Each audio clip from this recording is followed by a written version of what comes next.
stress. We're all familiar with how it makes us feel, but what's actually going on inside our bodies? In this episode, we break down the hormonal and neurotransmitter processes that cascade through the body during a stress response. Awareness is the beginning of change after all.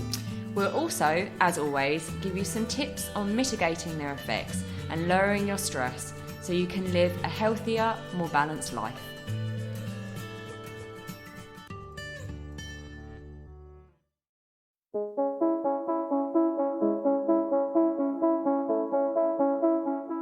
Hi, I'm James Davis. And I'm Claire Davis.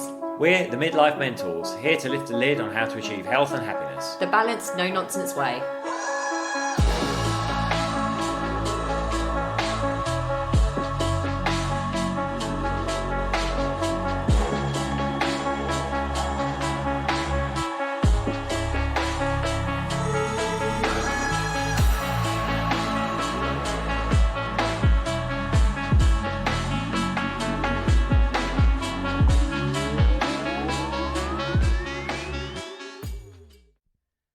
Hello, and welcome to another episode of the Midlife Mentors with me, James. And me, Claire. How are you all doing? I hope you're well. Hope you are. Today we are talking about the physiological and hormonal impact of stress. We are indeed. So, particularly with what's going on in the world right now, we really wanted to give you the physiological and hormonal impact of the stress that you are probably more than likely experiencing in your own lives. Exactly, depending on where you are in the world when you're listening to this, but if you're in real time, certainly most of the UK is locked down, a lot of Europe is locked down, thanks to the coronavirus, and I'm sure many of you are juggling, working from home, running the house, schooling the kids, like so many pressures right now. Yeah, we're hearing from lots of clients, friends and family that all these things are being felt hugely by you all. So, we just want to let you know, as always, we always say this, please reach out to us if you are struggling. Don't suffer in silence and suffer alone. We are here for you. We certainly are. So we've done a podcast on stress before, but this one is actually, we're going to deep dive into the physiological and hormonal impact of what's going on in the body, because it's sometimes useful to understand what's happening and understand the kind of physical effects that can be having on you, and realizing that there is a kind of like auto hormonal response going on. Exactly. I think awareness is where your power to change comes from. So a lot of the time we think about the mental and emotional impact that stress has, like burnout. We hear a lot about that. But we don't really necessarily understand that it's actually impairing us physically as well. So that's what we're going to dive into. This is one of James's real geeky babies, actually. He goes into all the hormone response of all of this stuff. So it will be a majority of Mr. D, but obviously me supporting him. But what he's going to tell you is so exciting. It will make a lot of sense to you. I know it will. Oh, thank you, Claire. And then, as always, at the end, we're going to round off by giving you some actionable tips for helping mitigate these effects so you can be less stressed. Always leave you with some tips. Yeah. So most of us will be familiar with the concept of stress. We've likely experienced stress. But as Claire said, it's not just about the mental and emotional. No. So it is useful to know what's going on inside the body as well. The first thing I might hear you ask is, if stress is so bad, why do we even have it? Well, stress is a survival response, so it's part of our evolutionary mechanisms. When there's a threat, be that real or perceived, and it's really important, that perceived bit there, the body will go into a stress response. Now, some stress is useful for us. It's useful to get us to perform at an optimum level. And here's where it gets a bit tricky, because individually we'll all have different levels of stress that will get us to our optimum level of performance. And that's generally related to our natural dopamine levels, which is a neurotransmitter. And we're going to talk about neurotransmitters a bit later on. If you take the example of a trained, skilled actor going on stage to deliver a performance, they're probably feeling stressed, but that stress that they're feeling is going to enable them to go on stage and perform at their optimum ability. But someone else would that would absolutely freak them out and take them to beyond their comfortable stress levels. Yeah, if you were grabbed off the street right now and you're going on stage in front of 500 people now, then your stress levels probably make you completely crumble. So it's about identifying that we have different optimum levels. The most important takeaway is that over the long term, consistently raised stress has major negative effects on our well-being. Yeah, it really does. I mean, this is where things like IBS come from. You know, I absolutely have had first-hand experience of this when I was stressed doing my corporate career and the highs and lows of that and lots of lifestyle factors. My IBS was really, really bad, and that is caused by chronic stress as well. There's lots of other well-being responses to that as well. But yeah, it's my IBS was particularly bad due to the stress. Yeah, I mean, it can bring a whole host of symptoms and illnesses that we're going to touch on here. So the problem is, like we said there, stress is an evolutionary response. It's a survival response, effectively. And originally, it was probably mainly for an actual physical threat. You know, you see a dangerous animal, you know, the next tribe over that aren't friendly, whatever. But you know, that perceived thing is important because these days we're just facing a lot of stress that obviously isn't always physical. It's probably unlikely to be physical, but you know, things like pinging email, social media, constant stream of bad news. And here's the thing, you know, the idiot that you argue with on Facebook for hours will give you the same stress response if you've just seen like a tiger running past you. It's the same thing. If you think about maybe something we can relate to, a road rage incident. You know how angry and shaky you get at the time of that. That's this classic stress response kicking in. All those hormones and neurotransmitters. If you think about those, most of the time they last just a few split seconds, but yet the stress persists like for hours all through the day. Now again, this is an evolutionary survival mechanism. We're designed this way. It's in case a threat wasn't dealt with. You know, because you saw that tiger, you got it with the spear. But actually it wasn't dead and it leapt back up and came at you. You want to make sure you have that cocktail, because these cocktail of neurotransmitters and hormones are designed to make us fight or flight, which is great if we are fighting or flighting, but not so great if we're just, getting snarky emails or arguing with someone on social media. Yeah, exactly. And I think I hate to say this as dramatically as this, but it is the silent killer, because it actually, a lot of the time, because it's this like low level hum of stress, even though it might feel like it's high at points, but there's like high and low hums of stress. A lot of the time we don't know the negative implications it's having physiologically on our body. We might be able to feel that we're more emotional or actually feeling the emotion of stress, but actually we don't know the negative impact it's having on our body until we start getting kind of like really obvious symptoms. Exactly that. So it's worth knowing, like, our threat center is in the oldest part of our brain system, the amygdala, and that part is ruled by emotion. So it's our response, our reaction center. So when we're stressed, the threat center takes over and actually overrules the newer parts of our brain that are more around reasoning and logic. We've seen that before in real life. The logic goes out the window. Yeah, imagine that's something you were like really angry and you're like, "Ugh," and you just lose the ability to reason or be That's reasonable. you all the time, James. Oh, yeah. But seriously, like, you're taking an outside perspective a little, whether it's an hour later, a day later, and you're like, oh my goodness, I had no reasoning around that at all. Well, listen, here's the thing. A lot of time that is not your fault. That is the hormonal neurotransmitter cocktail that's pumping out. It's well documented that when people I'm going to use that next time. It's not my fault. It's your get out of jail card. Yeah. That's what you said on the podcast, James. Note, criminals, it won't actually get you out of jail, but... So this is why it's well documented that when we involved or witness a stressful incident like a crime or an accident, witnesses will often have like multiple differing versions of what happened, because one effect of stress is it really narrows our focus and it confuses our critical thinking. But again, think about it in evolutionary terms. If there's an immediate threat in front of you, you want to focus everything on that threat right there, not what's happening like to either side of you, and you're shutting down all the areas of the brain that might be like, should I try and see if this tiger wants to like reason it out with me, or should I just get stuck in? And just to add to the mix, we say the hormones. So here's an important discussion. The hormones are chemical messages from the limbic system. So that's the oldest system, but they'll hit the body. They're so to react faster on neurotransmitters, which are chemical messages from the nervous system. And these will all interact and affect each other too. Exactly. So what we're going to do in this podcast, we're going to focus on the sustained low to medium level stress. But if you operate at this high stress level continuously, or you've had a trauma event, your adrenaline is going to keep firing, resulting potentially in adrenal fatigue, which is the next step up if those daily stressors aren't dealt with effectively. So that's what we mean by like the physical the negative physical impact of that over time can actually lead to like things like adrenal fatigue.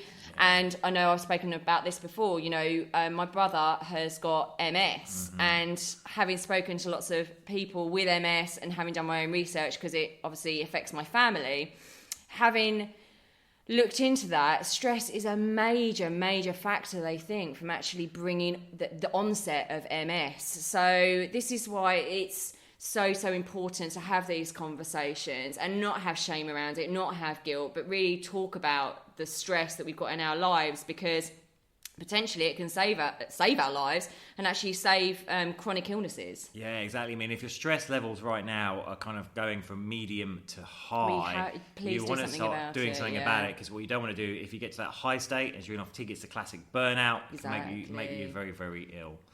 Well, the adrenal fatigue can lead to other things, your immune system, and, you know. So, yeah, it's really, really important to deal with this, guys, and really look at what you can do to mitigate the effects of the stress that you've got. So we're all familiar there. We've talked a little bit about some of the like physical, emotional, mental responses. But what's actually going on inside the body? What are these chemicals that are firing around? Well, the main stress hormone is called cortisol. And what happens if that stays raised? Well, it's useful to understand that hormones don't act in isolation. They have a cascade effect, and they also interact with each other. So let's take a look in that. In the case of cortisol, it shares the same mother hormone, progesterone, as our androgen or sex hormones. So this obviously means that if our progesterone is being utilised to produce more cortisol, there's less of it available to produce estrogen and testosterone. Exactly. So as the cortisol stays raised, estrogen and testosterone are going to be lowered. So then we're likely to experience all these effects like weight gain, increased abdominal fat, fatigue, loss of libido, yes, and loss of concentration. So as we're gaining weight, you're going to also notice the effects of, honestly, we're talking about all this kind of cascading effect here. So as we're gaining weight, you're going to notice the effects of increased ghrelin, which is your appetite stimulating hormone, so that's going to make you hungrier, and insulin, the hormone needed to lower your blood glucose levels. Yeah, so insulin and cortisol react with each other. So as we produce more cortisol, your body will produce more insulin to try and regulate that. So this is why you can actually start to become insulin resistant if you're stressed for a long time as well. Absolutely, and couple that with a decreased hormone called leptin, which is the I'm full hormone. It means you're going to likely to be eating more, particularly craving like sugar and starchy carbs. So you can see how this like negative cycle starts to gather momentum. So remember, we also mentioned neurotransmitters like dopamine. So let's look at this. The situation we just described. You're stressed, the cortisol's through the roof, the sex hormones have plunged, meaning you start to put on weight, your ghrelin's up, you're constantly craving those starchy foods, your leptin's gone down, you never feel full.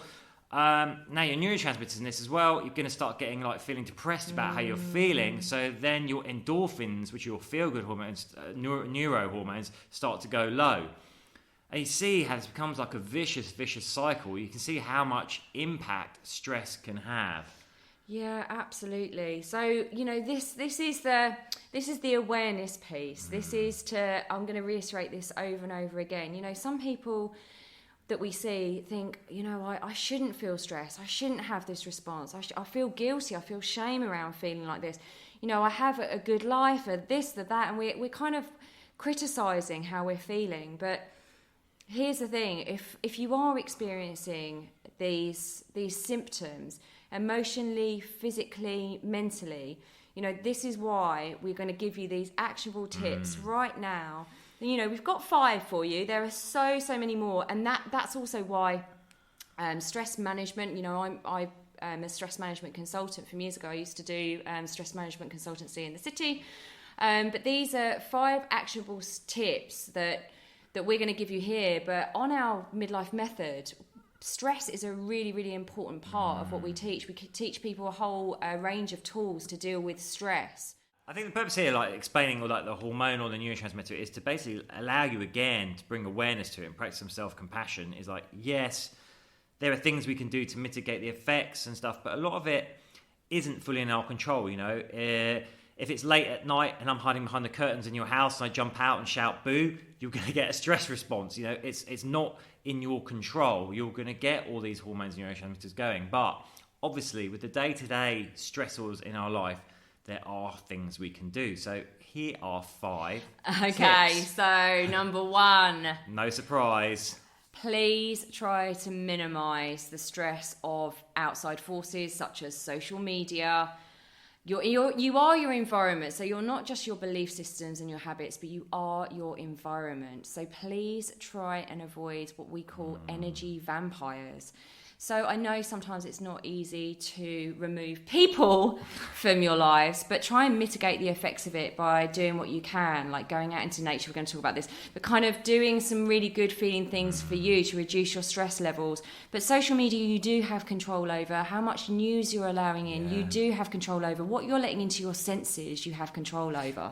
I'd say the news is a big one, particularly at the moment, because obviously we need to keep appraised of what's going on. But remember what we said at the beginning, stress is an evolutionary threat response. And if you're watching the news and it's about danger, that is triggering your threat response. So there's a fine line balance between keeping informed but not letting that fear overwhelm you. So just be mindful of what you're consuming for your mind. Exactly. And if your brain is kind of getting used to that fear response over and over and over again, it's going to be triggered easier and easier and easier each time. So you're going to feel under threat, so you're going to be looking for threats even more. So that's why we really need to balance out what we're allowing into our conscious mind and therefore our subconscious mind. The other big one that Claire mentioned over social media, something we get our clients to do on our program is like what we call clean the feed. So, if you're seeing people that consistently trigger you in a negative way, either unfollow, snooze, unfriend, and start filling your feed with positive stuff. There are lots of positive things out there that you can add to it. Absolutely. And we don't need to do this in an aggressive way. It's kind of, if it's not serving you are completely within your right to just remove that stressor from your life. There's nothing wrong with it. You don't need to feel guilty. You can do it with love. I mean, definitely over the last 12 months I've been doing that. Is that what you were doing when I found my bag packed at the door? I'm removing my stress. I called my husband. No, bless you. No, so actually, just realise you are in control of what you're seeing, and there's no shame or guilt in actually just filling your environment with good feeling thoughts. Tip 2. Practice stress management techniques. This is Claire's big area. Yeah, meditation. We don't necessarily mean going out and into a field necessarily and sitting there like a Zen Buddha for days on end. What we can do, we can just tap into those like 5-minute escapisms. Really, insight time is really amazing. We do on our program, we offer some guided meditations, some affirmations, because it does add to this toolkit of ways to reduce stress. So doing meditation, guided meditation is really helpful because you don't have to sit there in silence. My brain is super, super active, so I find guided meditation really, really helpful.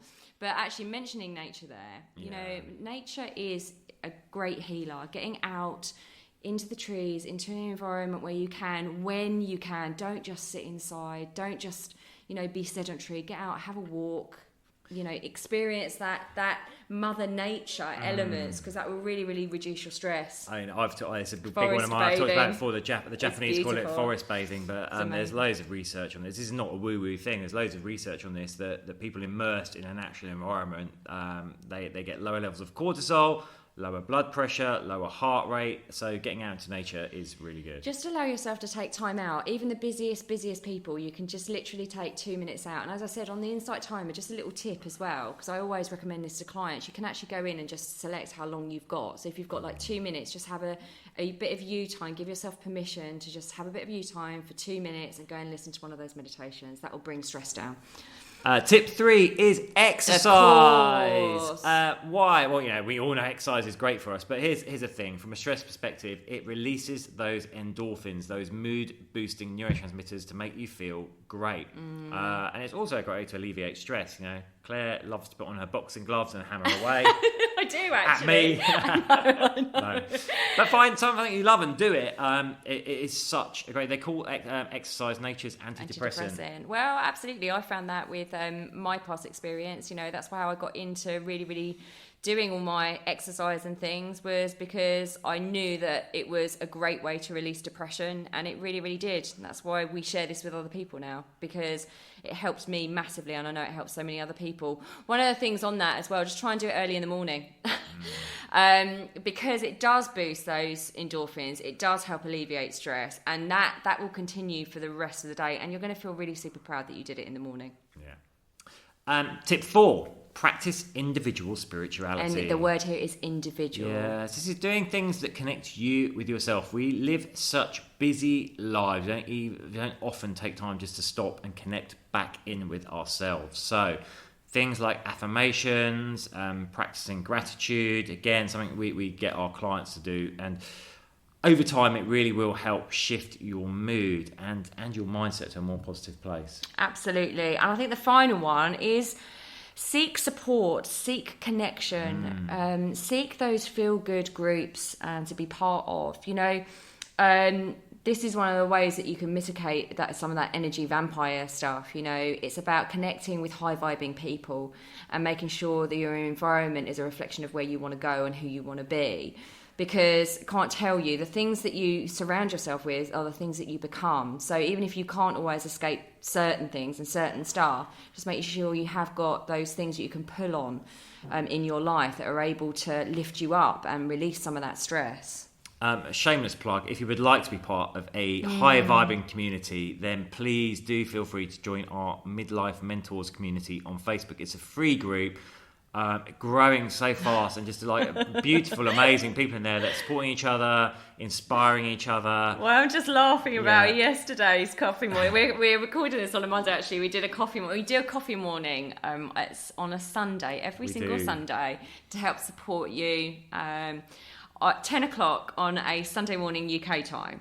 And yesterday was just so funny. Like laughing is a great stress reliever, smiling and laughing. And we did so much of that. So even if you just want to come on, you don't have to, it's basically a Q&A session, but you do not have to come on and, be super, super present. You can just lurk. It's really, really fine. But just actually having a giggle with us. Because we did a lot of that yesterday. Yeah. I'm actually putting some outtakes together because they were so funny. It was good fun. It certainly made us laugh, and a few people on there as well.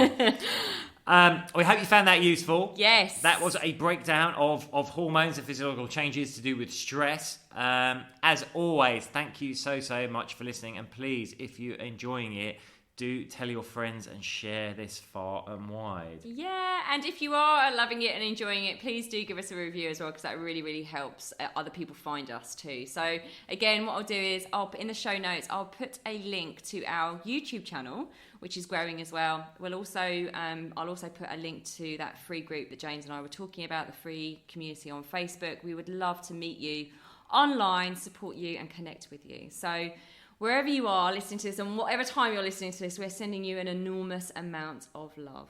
We are. Take care. Bye. Bye.